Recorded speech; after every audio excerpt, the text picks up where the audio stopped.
नमस्कार साथियों, RSSB board का जो तोड़ है वह मैं आपको बताने वाला हूं, क्योंकि आरएसएसबी बोर्ड के द्वारा जो आपसे आजकल सवाल पूछे जा रहे हैं, पिछले कुछ महीनों में जो परीक्षाएं हुई हैं, अगर उनका एग्जाम पैटर्न देखें और फिर सीईटी के बारे में अगर अपन अनुमान लगाएं, तो ये आपके लिए तय है कि एग्जाम का पैटर्न मुश्किल होने वाला है। प्रश्न जो है उनका लेवल बहुत मुश्किल होने वाला है, लेकिन उन सब का हल आज मैं आपको बताने वाला हूं। इसलिए वीडियो आपको अच्छे से देखना है, एंड तक देखना है। एक छोटे से वीडियो के माध्यम से आप सीईटी के अंदर 40% से भी बहुत ज्यादा स्कोर बहुत आसानी से कर सकते हो। ये सिर्फ आपका सीईटी एग्जाम नहीं निकलेगा, बल्कि आप ऐसा मान के चलिए 90% से भी ज्यादा आपके चांसेस बढ़ जाते हैं किसी भी भर्ती परीक्षा में फाइनल सिलेक्शन के लिए। अब हम बातचीत करें, अगर इस बार सीईटी के अंदर जो जो सिलेबस है उसके अंदर जो चेंज हुआ है, तो सबसे पहले बात मैं इन 6 सब्जेक्ट की करूंगा जिनके अंदर किसी भी प्रकार से कोई भी चेंज नहीं हुआ है। जो पहले सीईटी 2024 थी, ज्योग्राफी जैसी थी वैसी रहे, पॉलिटी जैसी थी वैसी है, कोई भी इनमें एक पॉइंट का भी चेंज नहीं हुआ है। और इन 6 सब्जेक्ट को छोड़ के इनके अलावा जितने भी सब्जेक्ट बचते हैं उन सब के अंदर चेंजेस हुए हैं। सब सब्जेक्ट्स के अंदर, हाँ, किसी में कम हुआ है, किसी में थोड़ा ज्यादा चेंज हुआ है। तो इन चीजों का आप विशेष ध्यान रखें। तो पुराने सिलेबस के हिसाब से आप कभी पढ़ना स्टार्ट कर दो, आप तैयारी के लग जाओ। पहले आप सिलेबस को अच्छे से देखो और उसके अकॉर्डिंग आप अपनी तैयारी करो। फिर अपन सबसे मुख्य बात करेंगे कि चलो सर, हम तैयारी तो कर रहे हैं, हम थ्योरी पढ़ रहे हैं, हम लिख लिख के याद कर रहे हैं, सारा काम कर रहे हैं, चलो बहुत अच्छी बात, आप ये सब कर रहे हो। लेकिन इन इन सबसे ऊपर जिस चीज को आपको रखना है वह है आपकी प्रैक्टिस। आपको प्रैक्टिस अधिक से अधिक करनी पड़ेगी, क्योंकि बोर्ड का जो पैटर्न है उसका जो तोड़ है वो तोड़ यही है। अगर आप प्रैक्टिस नहीं करोगे, सिर्फ और सिर्फ थ्योरी ही पढ़ते रहोगे, तो आपका काम नहीं चलेगा। दूसरी चीज, प्रैक्टिस के लिए आपके पास जो सोर्सेज हैं, अब जैसे मान लो वन लाइनर क्वेश्चन आ गया, ये छोटा सा ऑप्शन ऑप्शन ऑप्शन ऑप्शन, ऐसे प्रश्न आप सोल्व करके चले जाते हो ये समझ के कि हमने बहुत शानदार प्रैक्टिस कर लिया, तो आप अपने स्वयं के साथ में धोखा कर रहे हो। आपको बहुत ही बड़े बड़े क्वेश्चंस करने पड़ेंगे। जैसे स्टेटमेंट वाले आप सवाल देखते हो जिनको देख के डर जाते हैं बच्चे, यार ये कोई सवाल है क्या, इतनी छोटी सी परीक्षा के अंदर ऐसे ऐसे सवाल कोई पूछता है क्या? बिल्कुल ऐसे ही सवाल पूछे जाएंगे, क्योंकि ये 23-24 लाख बच्चों की जो भीड़ है ना, इस भीड़ को बहुत कम करना है। तो ये भीड़ तभी कम होगी जब प्रश्न पत्र का जो लेवल है, जो स्तर है, वो बहुत ही हार्ड बनेगा। और सच बात यही है कि पेपर का स्तर वाकई में बहुत हार्ड बनेगा, आपको भी इस बात को स्वीकार करना पड़ेगा। अब 40% का क्राइटेरिया हम देखो किस प्रकार से तोड़ेंगे, क्वेश्चंस जो हैं किस प्रकार से आएंगे, हम उन पर भी बातचीत करेंगे। ये क्वेश्चन जो है किस सब्जेक्ट से कितने आएंगे, इनका आधार हमने कर्मचारी चयन बोर्ड के अध्यक्ष महोदय जो हैं उन्हीं का स्टेटमेंट लिया है, उन्होंने ही बोला था। हालांकि हमने सीईटी में ये तो नहीं बताया भाई, सीईटी के नोटिफिकेशन में, कि कितने कितने क्वेश्चंस कौन कौन से सब्जेक्ट से आएंगे, लेकिन बच्चे जो हैं वो पुराना सीईटी जो है उसी के आधार पर अपनी तैयारी करें।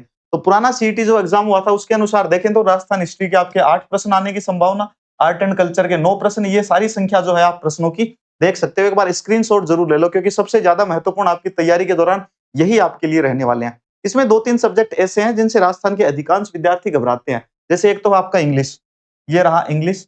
दूसरा सब्जेक्ट आपका मैथमेटिक्स, ये रहा मैथमेटिक्स। अब बहुत सारे विद्यार्थियों ने ये भी ठान रखा है कि हम कुछ सब्जेक्ट सर छोड़ देंगे और उसके बाद में हम 40% लेके आएंगे। अगर आप कोई भी सब्जेक्ट छोड़ देते हो, सब्जेक्ट छोड़ने पर आपको बहुत बड़ा नुकसान होगा। 40 क्या, आप 30% भी क्रॉस नहीं कर पाओगे। आप सब्जेक्ट मत छोड़ना। आप सब्जेक्ट का कोई टॉपिक है, आप उसको छोड़ सकते हो, लेकिन सब्जेक्ट आपको छोड़ना ही नहीं है। तो जैसे आपको मैं बताता हूँ इंग्लिश के बारे में। इंग्लिश के अंदर जितने भी इंग्लिश ग्रामर के टॉपिक हैं, उनमें आप एक टॉपिक तो कम से कम कर जाना। कौन सा सर? कॉम्प्रिहेंशन पैसेज वाला। उसमें से 3 प्रश्न या 5 प्रश्न पक्के आएंगे। इंग्लिश के आएंगे कितने? 10। अब 10 में से लगभग 50% इंग्लिश का सिलेबस जो है वो एक कॉम्प्रिहेंशन पैसेज ही कवर कर लेगा। तो आप कम से कम पैसेज की प्रैक्टिस तो कर जाओ। अब पैसेज में से भी डायरेक्ट क्वेश्चन नहीं आएंगे। कभी आप सोचो हम पैसेज पढ़ लेंगे, आंसर क्वेश्चन जो नीचे पूछेंगे पैसेज में मिला मिला के और हम टिक करके आ जाएंगे। वो जमाना नहीं है, वो जमाना गया। अब आपको पैसेज को अच्छे से पढ़ना पड़ेगा और पैसेज की जो वोकैब है उसको आपको अच्छे से समझना पड़ेगा, तभी आप पैसेज का आंसर दे पाओगे। इसलिए आप कम से कम इंग्लिश में पैसेज की प्रैक्टिस जरूर कर लेना। मैथमेटिक्स की बातचीत करें तो जो पिछली बार मैथमेटिक्स आई थी उसमें वैदिक गणित था, लेकिन इस बार वैदिक गणित जैसा कुछ भी नहीं है, उसको हटा दिया है। अब नॉर्मल सी मैथ्स है, 9th-10th में जो पूछते हैं, समय चाल दूरी वाले सवाल आएंगे आपके साथ और प्रतिशत वाले सवाल पूछेंगे, साधारण ब्याज और जो कंपाउंड इंटरेस्ट आपका चक्रवर्ती ब्याज है। चलो चक्रवर्ती ब्याज अगर आप नहीं भी समझ पाते हो, आपको थोड़ा हार्ड लगता है, तो साधारण ब्याज तो सरल सा है। जो बच्चा प्रतिशत सीख लेता है वो साधारण ब्याज उसके लिए ज्यादा हार्ड नहीं है, आसान सा है। सिंपल इंटरेस्ट वो आसानी से कर सकता है। तो इस प्रकार के मैथमेटिक्स के जो इजी इजी टॉपिक हैं, इनकी आप प्रैक्टिस करोगे तो आपको आसानी से मैथ्स भी आ जाएगी। कोई दिक्कत वाली बात नहीं है। बस सब्जेक्ट आप बिल्कुल भी मत छोड़ना, क्योंकि बोर्ड के अध्यक्ष महोदय ने ये भी कहा था कि हम हमारे पेपर सेटर से ये कहेंगे कि भाई आप जो क्वेश्चंस बनाते हो वो रिकॉल वाले प्रश्न जो है उनकी संख्या कम कर देना। रिकॉल का मेरा मतलब है ऐसे सवाल जिनको थोड़ा सा अगर अपन दिमाग में सोचेंगे तो या तो उनका आंसर निकल के आ जाएगा, यानी फैक्चुअल क्वेश्चंस। या फिर उनका आंसर अगर नहीं निकल के आता है तो फिर नहीं निकल के आता है। उन्होंने सीधा कहा है कि हम पेपर सेटर्स को कहेंगे कि वो ऐसा प्रश्न पत्र बनाएँ जिसमें बच्चों के लिए बहुत सारे अंडरस्टैंडिंग वाले प्रश्न हो, कॉन्सेप्ट वाले प्रश्न हो या एनालाइज़ करने वाले प्रश्न हो। तो एनालाइज़ वाले प्रश्न वही होते हैं जिनमें बहुत सारे स्टेटमेंट्स होते हैं कि इनमें से कौन-कौन से सही हैं या जितने स्टेटमेंट दे दिए इनमें से कितने सही हैं। यानी कि कोई से भी 2 सही हो सकते हैं, कोई से भी 3 सही हो सकते हैं, जिस प्रकार से यूपीएससी का पैटर्न चलता है। एक आपके लिस्ट 1 टू लिस्ट 2 को मैच करना होता है, मैच द फॉलोइंग वाला क्वेश्चन आता है। इस प्रकार के सवाल बहुत सारे आएँगे और स्टेटमेंट वाले मैंने आपको बता ही दिए, ये बहुत सारे आएँगे, कंक्लूजन वाले सवाल खूब सारे आएँगे। तो आप इन्हीं की प्रैक्टिस करें। आप मार्केट से प्रैक्टिस के लिए अच्छा-सा कोई सोर्स लेके आएँ और उसी से आप अपनी शानदार से प्रैक्टिस करें।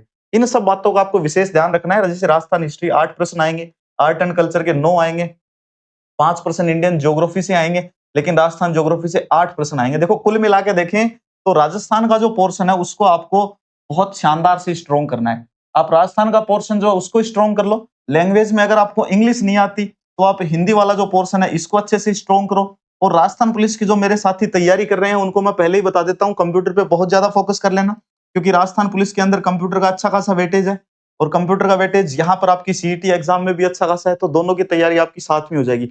अब देखो ये जितने भी सब्जेक्ट मैंने यहाँ पर लिखे हुए हैं, इन सब्जेक्ट में से राजस्थान पुलिस में कौन-कौन से आएँगे या जो अन्य भर्ती परीक्षाएँ जो सीईटी 10+2 के माध्यम से होने वाली हैं, उनमें कौन-कौन से आएँगे?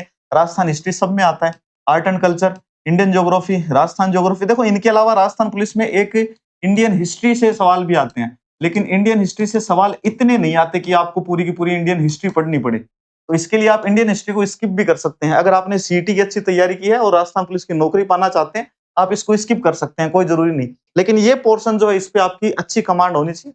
पब्लिक हेल्थ वाला जो है ये राजस्थान पुलिस के अंदर नहीं है और करंट अफेयर से सवाल राजस्थान पुलिस में भी आते हैं, आपके सीईटी के अंदर भी आएँगे। मैथ, रीजनिंग और जो कंप्यूटर है इसका अच्छा खासा वेटेज है राजस्थान पुलिस में और 9000 से भी अधिक वैकेंसियाँ तो 100% बहुत जल्द आएँगी राजस्थान पुलिस में और 9000 प्लस ये बढ़कर 15000 भी हो सकती है। इस बात का विशेष ध्यान रखना, आपके लिए बहुत शानदार गोल्डन चांस है।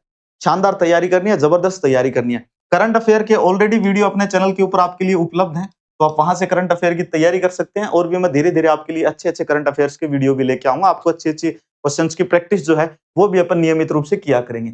जिन सब्जेक्ट्स के अंदर कोई भी चेंजेस नहीं हुआ, अच्छा साइंस का भी मैं आपको एक और बता देता हूँ। साइंस के लिए 10th क्लास की जो एनसीईआरटी है, अच्छे से पढ़ लेना उसको और कुछ पढ़ने की आवश्यकता नहीं है।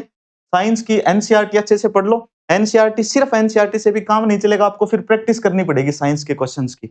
यानी कि पढ़ने के लिए सिर्फ एनसीईआरटी पर्याप्त है, लेकिन प्रैक्टिस आपको बहुत शानदार तरीके से करनी पड़ेगी। बिना प्रैक्टिस तो काम ही नहीं चलेगा, चाहे आप कितनी भी थ्योरी जो है, इन सब्जेक्ट की सारी थ्योरी रट के बैठ जाओ। आपको प्रैक्टिस करनी ही करनी पड़ेगी, तब जाके आपको 40% से ज़्यादा मार्क्स मिलेंगे। क्योंकि सीधी सिंपल सी बात है भाइयों, आप खुद समझ सकते हो, सीटी क्यों करवाई जा रही है? ताकि भीड़ कम की जा सके। भीड़ कब कम होगी? भीड़ तब कम होगी जब पेपर बहुत हार्ड बनेगा।